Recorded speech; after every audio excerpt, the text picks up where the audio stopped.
والسلام على سيد المرسلين وعلى آله وصحبه أجمعين। বাংলাদেশ জামাত ইসলামী কেরানীগঞ্জ উপজেলা কর্তৃক আজকে কেন্দ্র ঘোষিত বিক্ষোভ সমাবেশ ও মিছিলের করবেন আলোচনা সভা বা সমাবেশের সম্মানিত সঞ্চালক উপস্থিত রয়েছেন বাংলাদেশ জামাত ইসলামী মনোনীত তার থেকে 2024 সাল পর্যন্ত আমরা অনেক আশা আকাঙ্ক্ষা নিয়ে জাতির ভাগ্যের পরিবর্তনের আশা নিয়ে আমরা কেউ ভোট দেওয়ার মাধ্যমে বলি অথবা ষড়যন্ত্র করে যে অনিলিভেনের মাধ্যমে হোক যারা ক্ষমতায় গিয়েছিল আমরা আশা করেছিলাম দেশটিকে কি সুন্দরভাবে পরিচালনা করবে, কিন্তু তাদের অন্যায়, তাদের অনাচার, দলীয়করণ, প্রশাসনের কর্তৃত্ব, বিচার ব্যবস্থায় হস্তক্ষেপ, অর্থনীতিতে দুর্নীতির মাধ্যমে আমাদের দেশটিকে কি তলাহীন দেশে পরিণত করেছিল। শুধু তাই নয়, প্রশাসন পরিচালনা যাদেরকে নিয়োগ দেওয়া হয়েছিল অন্যায়ভাবে দলীয় দুর্বৃত্তপনা সেখানে কায়েম করেছিল। মেধার ভিত্তিতে নিয়োগ না দিয়ে দলীয় পরিচয়ের ভিত্তিতে নিয়োগ দেওয়া শুরু করেছিল।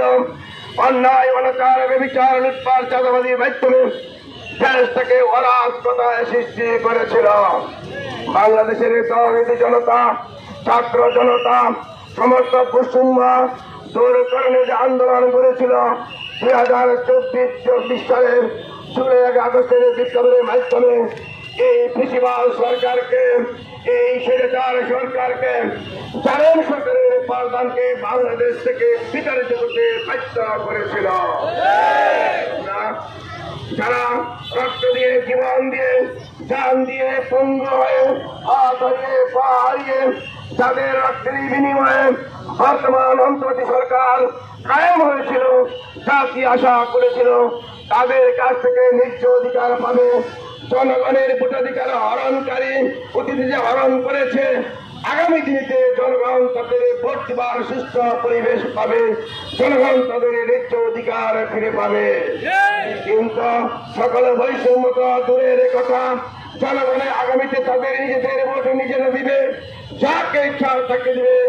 এই ধরনের পরিবেশ সৃষ্টি করা থেকেও জনগণ এখন আতঙ্কিত হয়েছে, দিতে পারবে কিনা পারবে।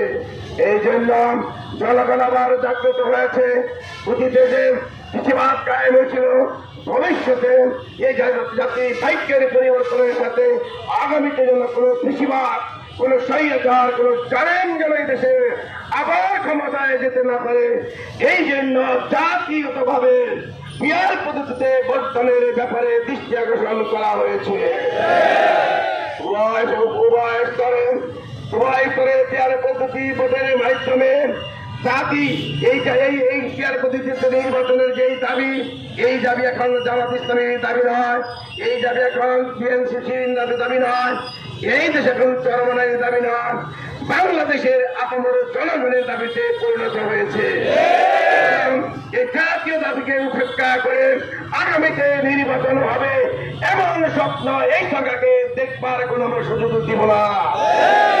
আমি স্পষ্ট বলে দিতে চাই, লেভেল প্লেইং ফিল্ডের মাধ্যমে জনগণের যাকে ইচ্ছা তাকে সুস্থভাবে, সুন্দরভাবে গ্রহণযোগ্য নির্বাচনের পরিবেশ সৃষ্টি করার জন্য বর্তমান সরকারকে জনগণের পক্ষ থেকে জনগণের দাবি হিসেবে সরকারের কাছে আহ্বান করতে চাই।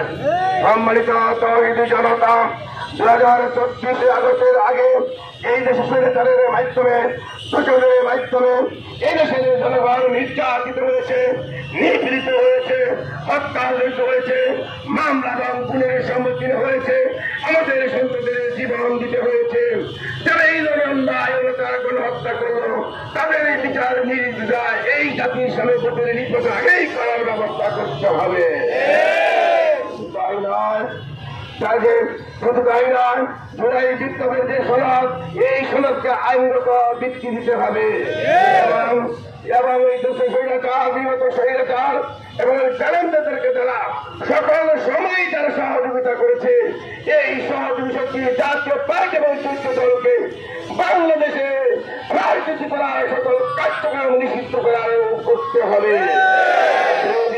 সরকার এই সকল ক্ষেত্রে গরিবেশি করে আগামী ফেব্রুয়ারিতে আমাদের জনগণের দাবি জাতীয় দাবিকে উপেক্ষা করে নির্বাচন করার যে রোডম্যাপ আহ্বান করেছে সেদিকে যদি আগার আমরা দল মত নির্বিশেষে জাতির সমস্ত লোককে নিয়ে এই সরকারের বিরুদ্ধেই আমরা রুখে দাঁড়াবো এবং রুখে দাঁড়াবো স্পষ্ট করে দিতে চাই। জাতীয়ভাবে যেখানে রুখে দাঁড়ায় সেখানে কোনো স্বৈরাচারী মাথা তারা দেওয়া উঠতে পারে না। সুতরাং আপনাদেরকে যে আশা আকাঙ্ক্ষা নিয়ে আপনাদেরকে ক্ষমতায় বসিয়েছে, যারা বসিয়েছে তাদের মনোভাব বুঝুন, তাদের চিন্তা চেতনার সম্মান দিন। আগামীতে এই জাতির আশা আকাঙ্ক্ষা পূরণের জন্য ইসলামী কল্যাণ রাষ্ট্রকে কায়েম করার জন্য সকল বৈষম্য দূর করে একটি ইনসাফপূর্ণ রাষ্ট্র কায়েমের জন্য আগামীতে উভয় পক্ষে প্রতিদিন নির্বাচনের আহ্বান জানাচ্ছি। জনতা, আমাদের আজকের এই সমাবেশের পরে বিক্ষোভ বেশি হবে, আমরা সবাইকে বিক্ষোভে অংশগ্রহণের জন্য উদাত্ত আহ্বান জানাচ্ছি এবং অনুরোধ করছি যত আমাদের সংবিধান সংস্কার হবে, মৌলিক ভোটাধিকারের ক্ষেত্রে সংস্কার হবে, প্রশাসনের সংস্কার হবে, লোক নিয়োগের সংস্কার হবে, ততক্ষণ পর্যন্ত আমাদের আন্দোলন চলবে। স্পষ্ট জানিয়ে দিতে চাই, আমরা কোনোভাবে সংস্কার ছাড়া পদ্ধতি ছাড়া নির্বাচন হতে দিব না।